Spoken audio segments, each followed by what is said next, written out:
how people with disabilities, former military personnel, could help the army. Do you have some experience of United States or maybe other countries? Yeah.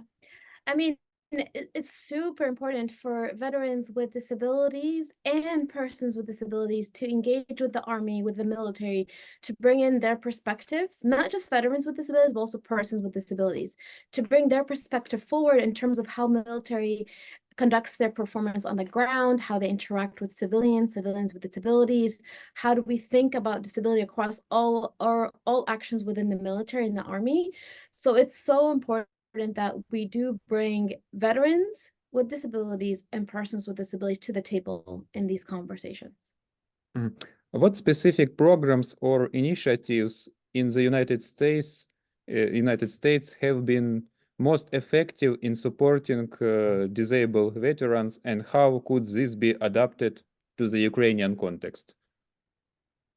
So, I mean, the US has an agency for veterans. And then also within DoD, there's a lot of programs and efforts to really bring forward the experiences of veterans with disabilities across different efforts and different kind of interactions, and also in terms of how militaries can really enhance and improve their actions on the ground. But our office, my office, really focuses on advancing the voices of persons with disabilities during moments of crisis, right? And when we think about moments of crisis, we think about the first layer, emergency response. How do we ensure governments in their emergency response have disability accessibility baked in?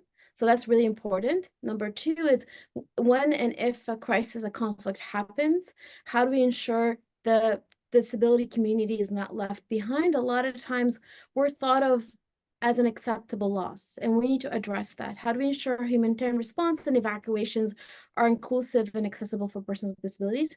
Third layer, when we go to a point of peace building, peacemaking, how do we ensure people with disabilities are at the table? And from a point of value, from a point of contribution. And then fourth is, how do we ensure persons with disabilities are part of the recovery, reconstruction efforts?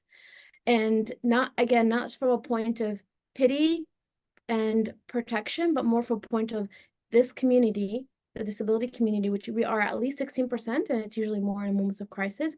How do we come to the table and say, hey, when we recover and reconstruct a country and rebuild a country, we need to make sure disability accessibility is at the table. So that's what our office focuses on globally, and Ukraine has been one of our focus areas. I think you already made some research about situation in Ukraine, maybe. And from your point of view, which area for you is most interesting, and where you can share your experience, and what experience? Definitely. I mean, so with Ukraine, there's a few areas that we're focusing on, and later today we'll have a meeting with First Lady Zelenska on how to really move forward towards a reality in Ukraine where people with disabilities are fully integrated and included into society. So community independent living, number one. Disability inclusive employment, number two. Inclusive education, number three.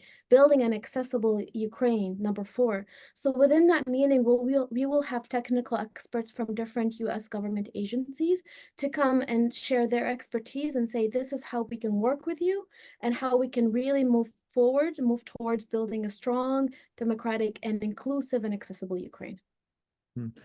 Do you have some particular timeline or plan when you expect to get some outcomes after all your meetings and your initiatives and ideas from Ukrainian side?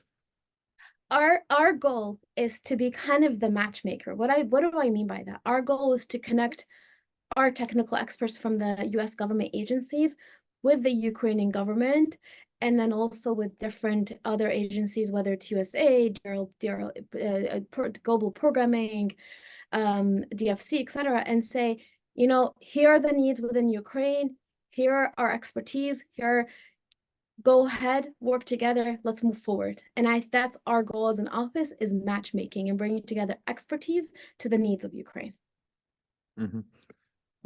From your point of view, if you, of course, have this information, how you can assess the current situation in Ukraine in this field?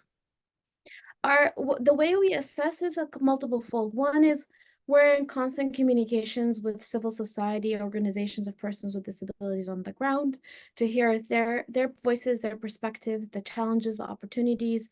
We're also always in touch with the government as well, including the Ministry of Social Affairs. The Deputy Minister Nazar was at the UN Conference of State Parties, who we met with, and also Tatiana, who's an advisor to the president.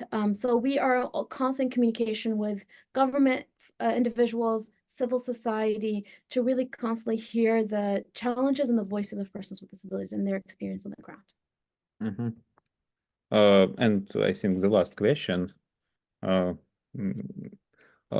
from your point of view,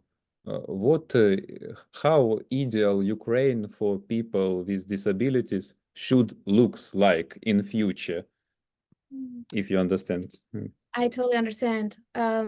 Our hope and our dream that the future Ukraine will look like the following, where people with disabilities are able to access society, are able to access infrastructure, transportation, are able to access education, are able to go about and live their lives like anyone else, are able to contribute to the economy, be employers, employees, business owners, entrepreneurs, innovators, teachers, are able to be part of society like anyone else. That is the dream for Ukraine in the future.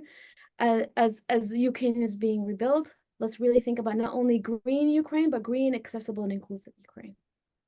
And maybe you want to add something to finish our conversation. I think my last point, there's a phrase in the disability world, nothing about us without us, right? I would say let's take it a step further and let's really say nothing without the disability community. When Ukraine is thinking about any kind of policy making, right? Any kind of policy making, whether we're talking about energy, security, economic development, we need to make sure people with disabilities are at the table in those conversations. We need to be a part of every single policy making, every single discussion, every single aspect when we are thinking about rebuilding Ukraine. Nothing without us.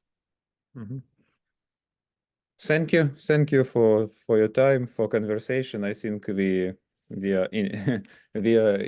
go according to the schedule, and not violate it.